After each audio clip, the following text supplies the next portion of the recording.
Hello and welcome to Citizens Forum. This show is being filmed on Wednesday, August the 28th. It's been a remarkable week in the world, and things do not seem to be going in the best of directions, but they can be if we citizens get a bit more control over what's going on in our country. But there's a lot of stuff to talk about. The first segment of Citizens Forum is always the Walter and Jack Show, and away we go. Walter, I want to start off talking about CUPE. CUPE represents 27,000 people who work in our schools, not the teachers, but bus drivers, the tradesmen, the clerical workers, the people who work in the office, youth workers, and a lot of in-class assistants. All those are represented by CUPE. They've been without a contract for about a year. They haven't had a pay increase now for about 4 years, or so the story goes, which means really a pay cut of 10 to 15%, depending on what you think inflation is. And my question, so they're almost on strike. There's talk about a strike. They want some more money, and the provincial government says, of course, there's a big deficit, there is no more money. So my question is, will the union leadership, will the CUPE leadership stand up and fight for their members? Because the best argument the unions have is that the only reason there's a deficit in British Columbia is that huge tax cuts have been given to big business and the 1%. Without the tax cuts to the people at the top, and especially the corporations and the people at the very top, there would be no deficit. We're running a $1 billion deficit. There could easily be a $2 to $3 or $4 billion surplus if you remove all the tax cuts the Liberals have brought in since they came to power. To me, that's the best arguments the unions have, but they never go to the public and use it. And I really think the union membership, all the unions, should be asking their leadership, why? Why won't you tell people the truth? Yeah, it's funny they're very shy about that. And, you know, you wonder what their motivations are. But if you think about this tax cut, though, like, you know, if you said, okay, you're giving too much away to the corporations, you got to wind this back. Well, what's the model to wind it back? To what point? Like, from what I heard, and you might be able to speak to this, is that if we just became the average taxation level in Canada, for instance, that we would still be erasing our deficit just by being the average in the 10 provinces. I think we'd erase the deficit and we'd have a $1 to $2 billion surplus just by being coming down to in the middle average. of the pack. Yeah, middle of the pack. Now, maybe that's not what the people of BC want, although I think if it was put to us, we don't have money for schools. All public sector workers have to continuously take 0, 0, and 0, or 1% or 2%. Longer wait lists for the hospitals because the government will not put in the money to fund operations. Not enough money for seniors. And all of MSP payments, which are so difficult for so many families. The reason for all of that is tax cuts for the people at the top. I mean, to me, that's the story that at least everybody should know. Maybe we say, okay, that's great. I want to give more of a tax cut to the banks so I can pay more on my MSP premium. That's what I want. Yeah. That's fine. If that's what people want, okay. But the really nasty part of this is that everybody keeps it quiet. The government doesn't ever say it. The corporate media doesn't say it. The unions won't say it. And the NDP won't say it. So that's where we stand, and you know, it's just an example of the way this country is run. And speaking of the way this country is run, let's move on to what's happening in Syria, which is very big this week. Well, you know, I don't even listen to the news that much, and every time I turn the radio on, it's on. And I always am struck by, you know, listening to CBC, you know, the apologists for the war. They're now running the campaign of how to legitimize intervention in Syria. You might expect that from Fox News or American News Channel, but from the CBC, we're getting the same sort of whitewash, jump over a few important facts about for instance, did the Syrian government actually use chemical weapons? When you That's not listen, been when you listen to established. CBC, that's not even important anymore. It's Yeah. just, come on, let's start to bomb them. Yeah, and when we've seen, both of us and everyone has seen the other big fat lies the Americans made up in order to go to war, including the weapons of mass destruction lie. And the one that I always stuck to me was the incubator baby story, when they were already attacking, Iraq had already invaded Kuwait. But it seems that the Americans even needed a little more oomph than that to, justify their attacking of Iraq. So they had the Kuwaiti American, the ambassador to the United States from Kuwait. Yeah. His daughter went on the air and made up a completely fabricated story about Iraqi soldiers dumping babies out of incubators and taking them back to Iraq. So here we are. We have another incubator baby story, maybe. Nobody's questioning it. CBC's not questioning it. Nobody's raising any heck, by the way, even in the major political parties, as far as I can tell. The Parliament's not going to sit again. The United States is going to decide to intervene, and we're sort of like the poor second cousin. We're just sort of going to go along for the ride. And there won't be any discussion in Parliament, and we're into another war. Yeah, it's absolutely unbelievable. Yeah.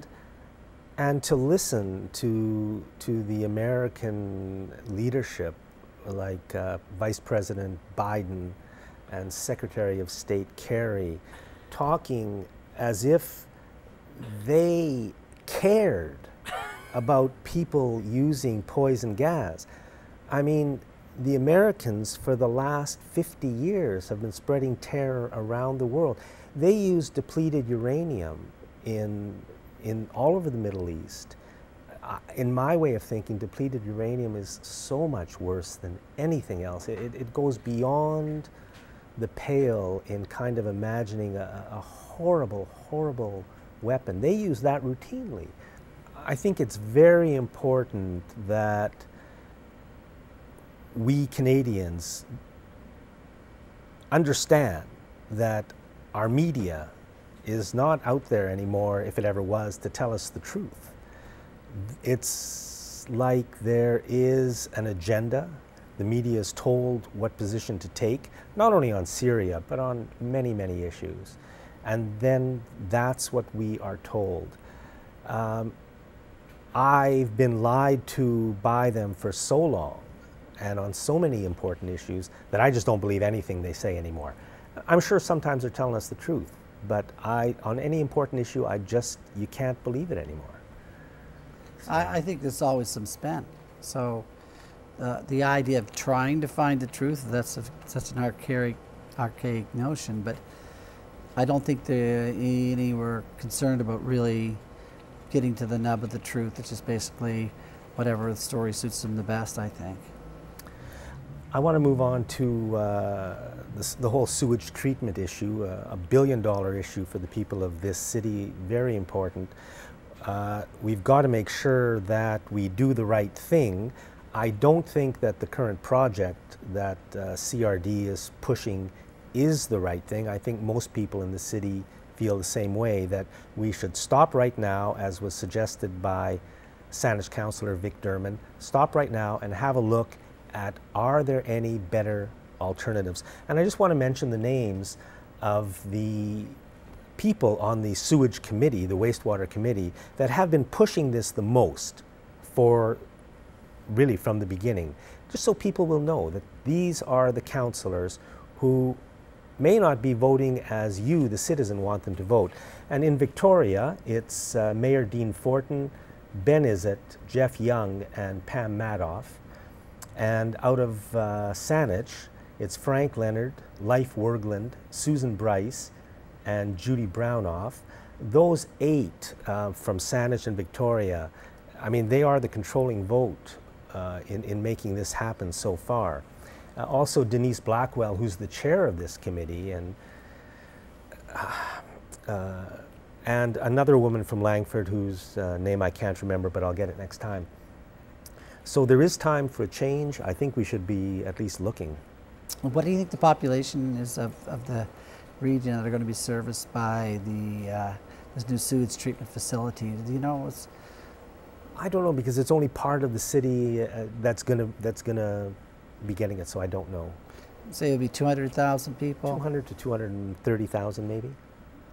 So there's 990 people that don't want it, and there's 10 people that happen to be sitting on that committee that want it. That's what democracy is all about here. There's no groundswell for this. Nobody really wants it, other than Stephen Harper and his agenda and his blackmailing of the local politicians with dangling this money out and saying, oh, it might not be here if you don't accept it, which is a very, very lame excuse to do anything. This is an example of an agenda, and just how far these people can take it, how far they're willing to ride it out. We know it's a terrible idea, but they just can't give it up. So why is my political party, the NDP, so supportive of it? I mean, I mean, I can make some guesses, but they don't sound pretty, and I don't really want to make them right now. They're not really a political party, Jack. They're not really an ideology, a cohesive ideology anymore. The statements you see coming out of that party could come out of a right-wing or so-called right-wing Liberal Party or Conservative Party. I'm not seeing anything from the NDP, and it doesn't surprise me that this is how they seem to kind of see how much they can suck up to the corporate masters. Maybe we can sell you out even faster than the Liberals. That was their approach in the election. It's just a sad state of affairs, and really we're being held hostage by this group now, because there's no political recourse. As far as we know, none of them ran on sewage treatment as the primary issue to get elected. None of them are elected to the CRD. They're all appointed. No, some in Saanich do get sort of elected. Sort of elected, yeah. But no, not really. They don't run for CRD. But they're not representing the voters. There's no representation. Yeah. It's the saddest state of affairs you could imagine, and they're jamming an agenda down our throats that really isn't. Nobody wants it. That's my opinion anyway. In the news this week, Bank of Montreal had record profits for this quarter. All the banks are doing very, very well. Canada's banks are very well taken care of by us. Oil prices are at an 18-month high, so the oil companies are doing good.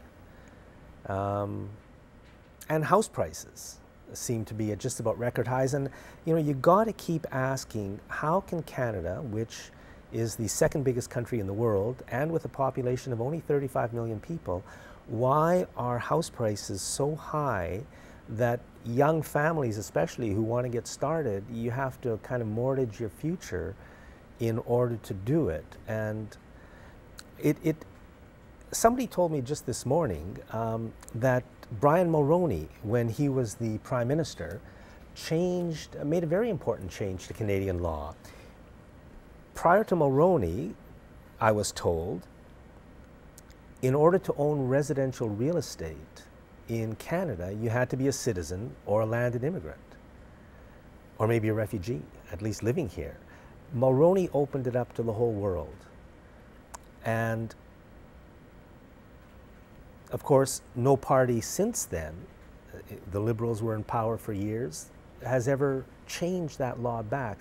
So what happened was, I mean, basically our real estate, our homes, were put into the market so that the corporatists and the banksters and the profiteers could play with them, and they have. Now they've pushed property, you know, house prices up to insane heights.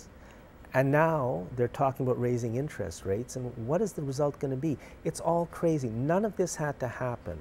We could have house prices in Canada that are a third or a quarter of what they are, and people could afford to buy a house. Why is there a shortage?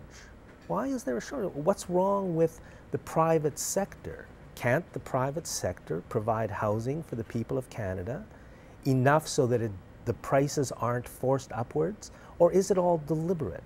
And I personally think it is all deliberate. Somebody's making fortunes on this, and we're paying. Well, it's a large sector in the economy, and you're going to, obviously, there's going to be large players, and economics at that level almost become meaningless if you're trying to really find what if something's of value, what is the value of a home.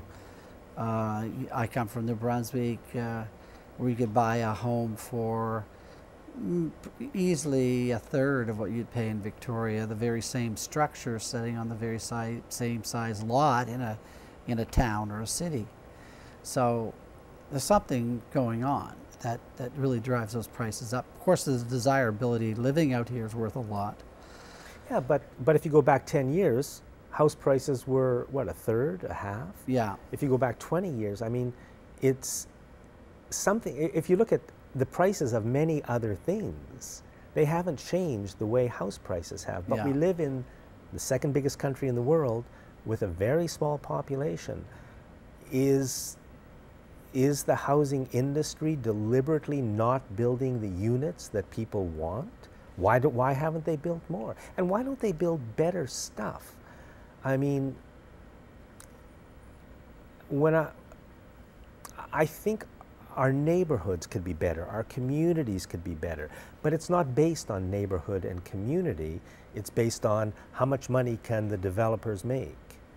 And it's based upon roads and utilities, and if you can smoke a road out into the the wilderness to log, and then you can smooth it over, maybe pave part of it, and pretty soon you get a municipality like Souk, and then pretty soon you have a city like Souk. Like I've always thought, if you look at UVic and you imagine the University of Victoria as it is, except instead of all the buildings being for classes and offices, they were all for housing. Yeah. It would be a high density area.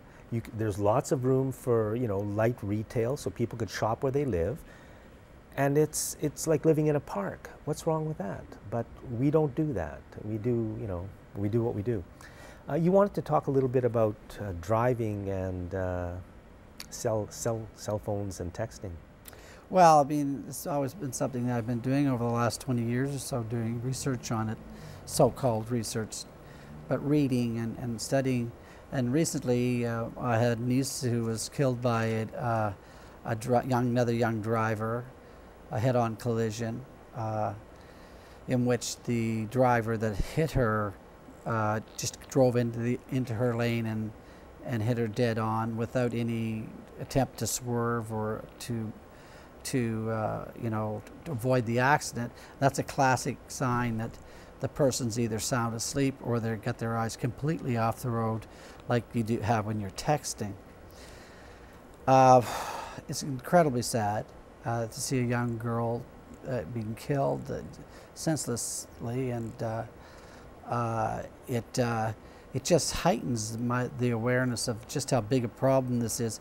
If you look at the mainstream media, you're going to see they're going to call this a distracted driving issue, and that distracted driving is now just becoming the #1 cause of accidents in North America.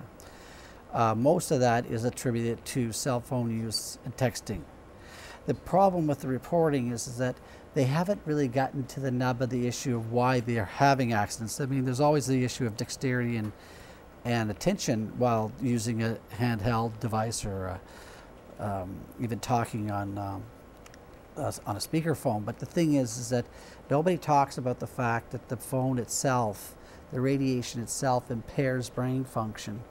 And all these activities necessitates the device radiates electromagnetic radiation at a frequency and a power density that actually impacts the signals coming from the brain and slows down the ability to cognate and to move. So basically 1 second in a car is an eternity if you don't turn the wheel. And this is what's happened here. And somehow or other, we're not allowed to talk about the fact that cell phones do impede brain function through the radiation. And I just want to say that because people have to start thinking about what we're going to have to deal with in the next 10 years when we are going to have to eventually ban all wireless devices from automobiles, how else can we curb that problem? There's no other way to do it besides banning the devices. So it's a very, very serious problem. Yeah, and I know it is a major, major cause of car accidents, deaths, and injuries. Well, that's the end of this segment of the Walter and Jack Show. Thank you very much, Walter, and thanks for watching Citizens Forum.